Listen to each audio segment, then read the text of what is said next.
How's it going, Speedsters? Welcome to my Flash Season 7 Episode 1 breakdown and review.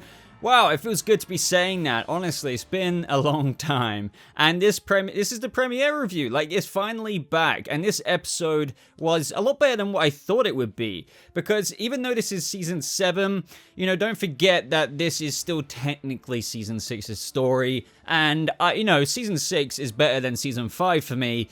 But I think we all can agree to some extent. The Mirrorverse storyline, you know, we can enjoy parts of it, but it's kind of been going on for a bit. I didn't expect Barry's artificial Speedforce to be wrapped up in this episode, let alone the way that happened towards the end. So I've got a bunch of things to say, of course. I'll break things down, go over a couple of theories and details and whatnot, so I'd love to know your thoughts.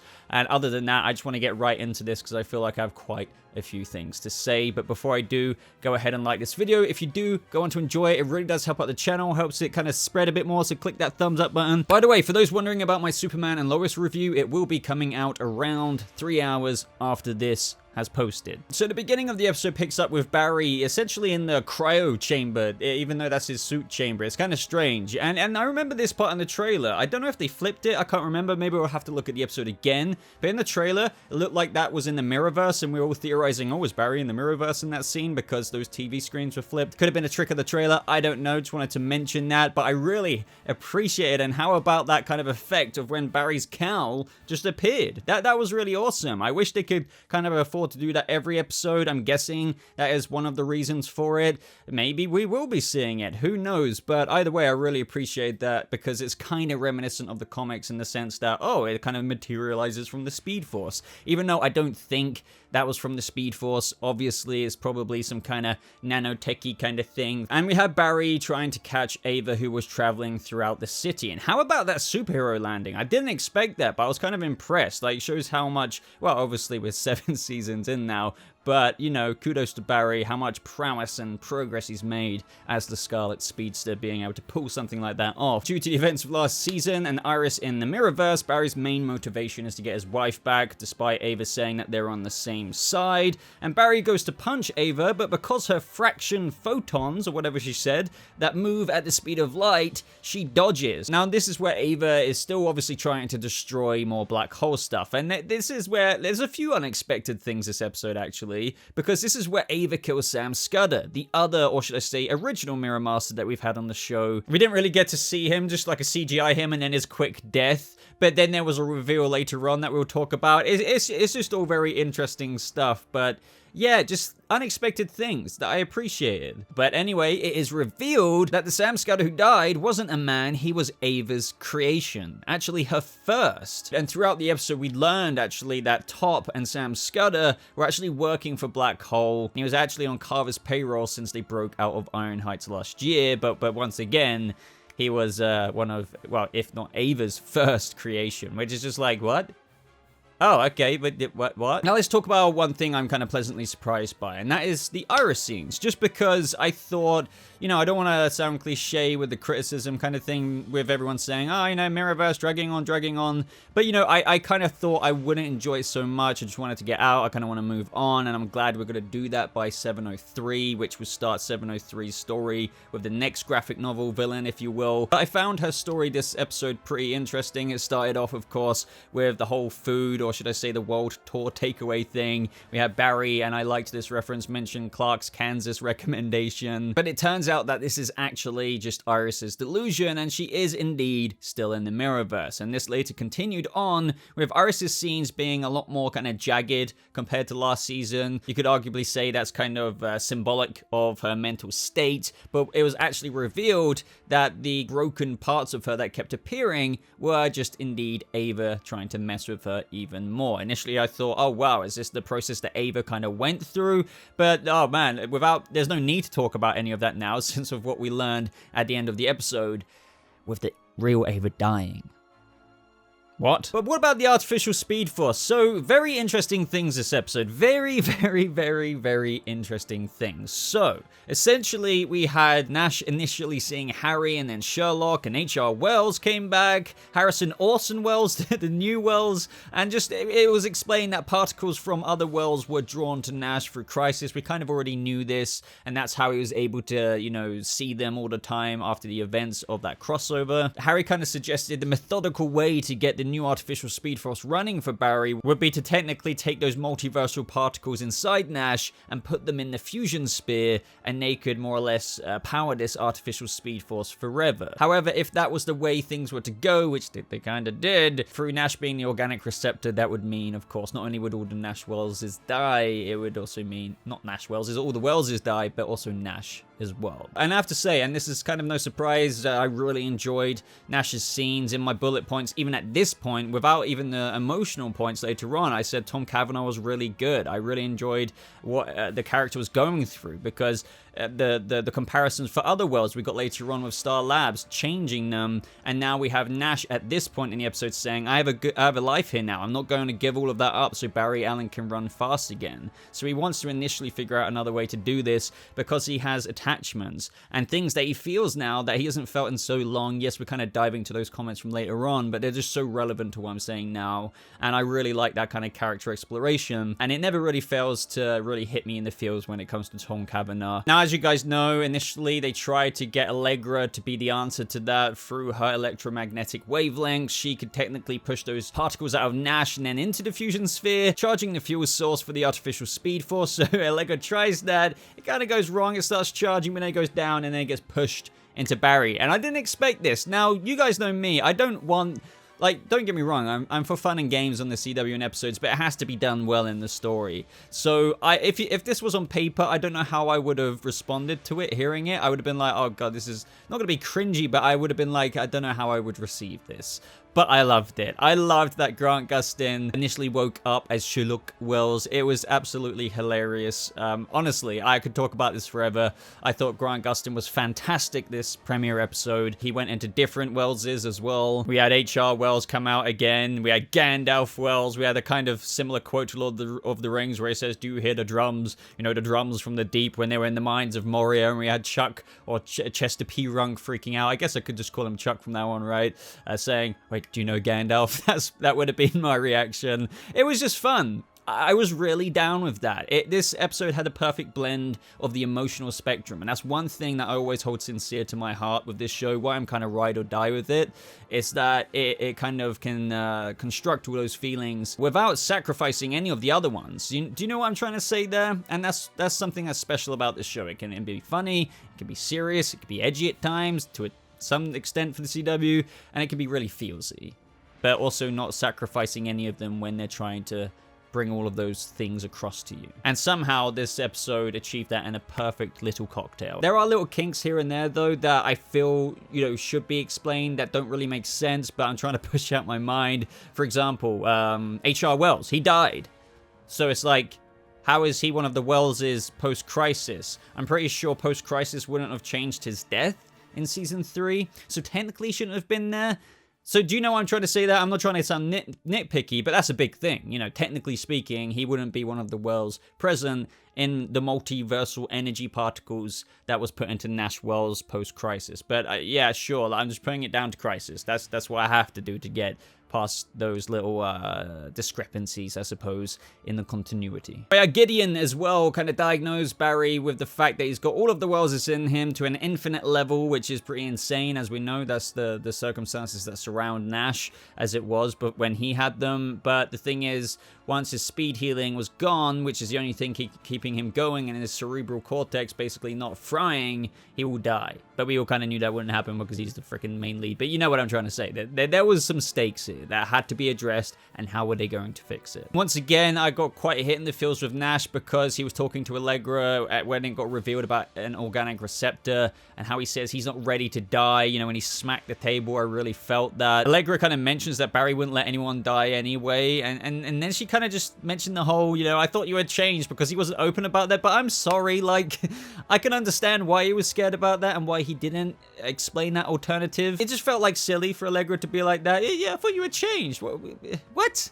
He just didn't disclose that there was another way that involved him dying. I don't know. See what you think about that. I guess you could say he could have said it anyway, and they would have been like, okay, we're not going for this option because it involves you dying. So that just kind of more adds to the point of like, well, why say it anyway? But yeah. I don't know. I just found that moment a little bit silly. This episode, we also had some moments between Cecile and Top, and, you know, I predicted this anyway. It wasn't too hard to think about. Way back from the trailer happened when she was talking to her, and she teased in the trailer how, oh, you know, I used to be an empath too. You imagine what you could be. It was kind of obvious that they're giving Cecile some material for evolution with her metahuman powers. So we learned that Top used to be an empath herself, but also that not only that she can cause vertigo, but she can do other things with people's minds. So she made Cecile feel really empty, basically borderline caused a breakdown. What I liked about this, and it was very quick, but I just suppose she went away and was just like, how do I do this? How do I do this? But Cecile came back and put the fear of God into Top with her next step of powers. And, you know, you can really see this fleshing out for Cecile. I wonder how much they're going to continue to build on that, because you could argue that she could really continue utilizing her powers in ways that she had no idea that she could originally, beyond just sensing people's feelings and whatnot. So yeah, looking forward to seeing where things go for Cecile in this. And thanks to Cecile, she learned that there is a jet about to leave a secret black hole site loaded with Carver's remaining tech. But the thing is, it's carrying a bomb on board, and hundreds of people will die if that blows up over the city. And yeah, kind of the Flash doesn't have much speed left, and it could cut out at any time. So this is very bad. Typical premiere episode stuff, right? Stakes of the city. How do we save it?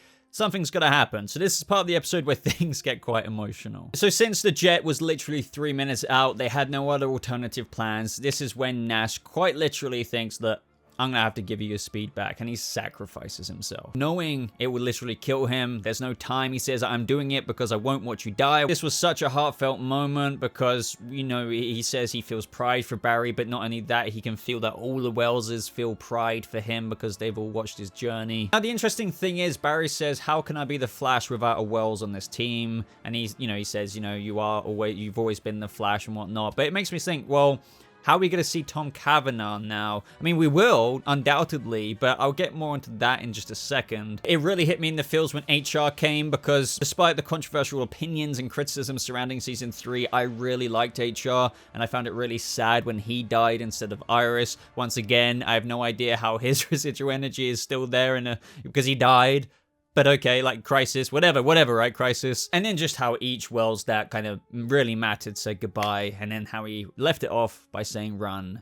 Barry, run, of course, and he was just invigorated with the new Speedforce energy. Obviously, Nash disintegrates, you could say, and Barry saves the city from the jet in a, cinematic CGI Flash typical way. One thing I do want to say, not to rain on anyone's or this episode's parade, but I kind of did expect a little bit more, if you will, with the new Speedforce being introduced. I didn't know it would go down this way, and this may still come. I do want to say that it may still come, but what I mean by the things I somewhat expected, we have a new artificial Speedforce. This Speedforce technically not being the same one because Barry, as he says himself, killed the Speedforce. This is a new artificial one. So I thought that perhaps we would see what the inside of the world looks like. You know, I have questions, as I said earlier. Are there any new artificial Speedforce wormhole aliens? Like, how does this work?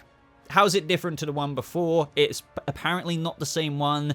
Are the new artificial wormhole freaking aliens going to be the Council of Welleses? Do you see what I mean? That's what I mentioned earlier with how are we going to see Tom Cavanagh again? Maybe whenever Barry communes with the Speedforce for advice again, or this new artificial one, since he could feel the Wells within him and knows that he loves them, as he said towards those ending scenes. One of my theories is that he could talk with them being like the pillars of council, if you know what I mean, like the Council of Wells. But then again, you could argue if they do that, or while it's a nice idea, if I do say so myself, it would kind of get rid of the impact of them sacrificing themselves. So I feel like it would be better served to the story if they're still within him and he can feel their love and everything, but he can't directly talk to them. Like, they're forever sacrificed. Do you know what I'm trying to say? So I don't know how Tom Cavanagh's going to properly be involved in terms of the future. But anyway, back onto the point of what I was just saying, I would have liked to have seen like this world open up around Barry. That would have been cool. I was expecting something like that. Not necessarily Barry running through the Speedforce seeing these things, but something a bit more grander. As I said though, I was really like feeling this moment. I'm just saying, I thought there would be something more Speedster mythology-esque wise, but that could still come in the next couple of episodes, and I'm sure they will explore in one way or another eventually. I just thought it would come with the origin and the birth of a new Speedforce. So let me know what you think now. It's like, does this mean that Wally is connected to this new Wells Speedforce? This is the confusing thing that I feel like they need to clear up in questions, because they are questions that the show needs to explain. If Wally is a speedster and his speed was running out, does he now need his own artificial Speedforce fusion reactor thing, creating him being connected to it? Because why would he just be automatically connected to it? Do you see what I mean? These are very, very, very, very valid questions. Not nitpicky, because Barry had to literally have a creation part to it to be connected to it. So how is Wally going to be connected? Or any other speedster for that matter? So, yeah. One thing I do want to mention as well is to give kudos to Chester P. Runk and Allegra. Can't remember the actors' names off the top of my head. But don't forget, Cisco was on a trip, and Caitlin was, whatever. But this episode, Team Flash consisted of 2 brand new people. Yes, they're not brand new, but you get my point.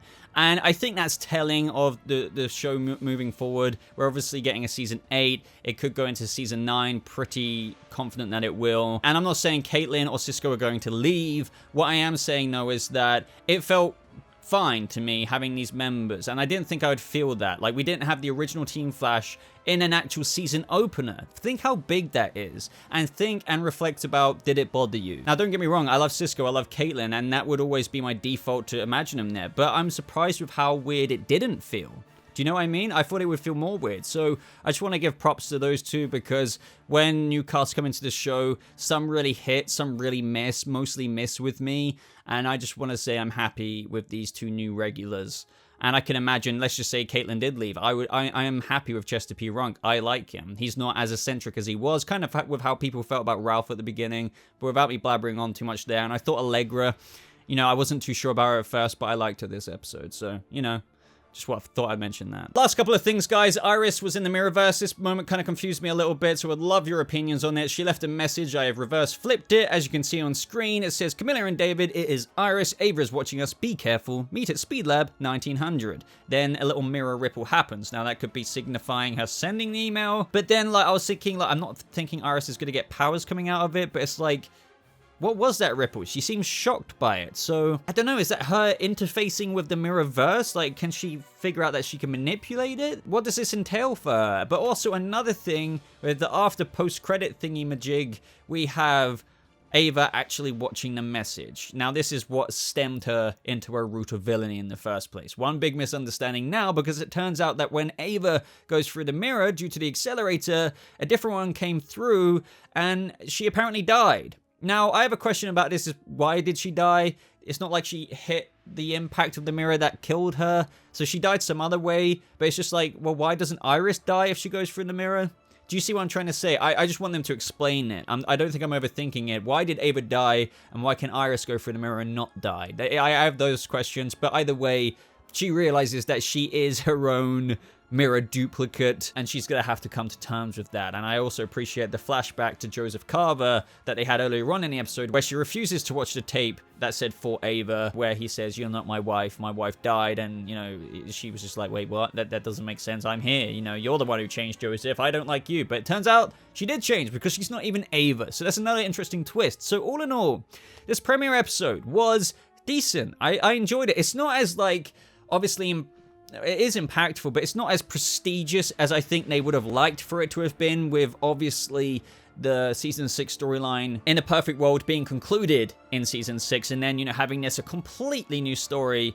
But they did the best they could with it, and for what they did, and putting Humpty Dumpty back together again, so to speak, with constructing a new premiere episode, I have to give them a clap, because it was cool. And what they did do, I was entertained, and I am looking forward to, believe it or not, I didn't think I'd say this, I am looking forward to see what happens with the season 6 storyline, where if you watch my previous Flash coverage, you'll know that I was just waiting to get past that and move on to the Godspeed graphic novel from 703, episode 3 of season 7 onwards. So, that's saying something. So what did you guys think of this episode? Let me know down in the comments below. I have got to talk about Superman and Lois now, so I hope you guys check out that video as well. Make sure you subscribe, of course, for more Flash updates just like this. And yeah, I would just really appreciate a like on the video. And if you did get this far, let me know by typing along with your comment down in the comment section, Wellsy Wells. Then I will know that you're one of the real ones here. But other than that, ladies and gentlemen, thank you so much for watching. I hope you all have a lovely rest of your day. And I'll see you speedsters in the next video. Goodbye.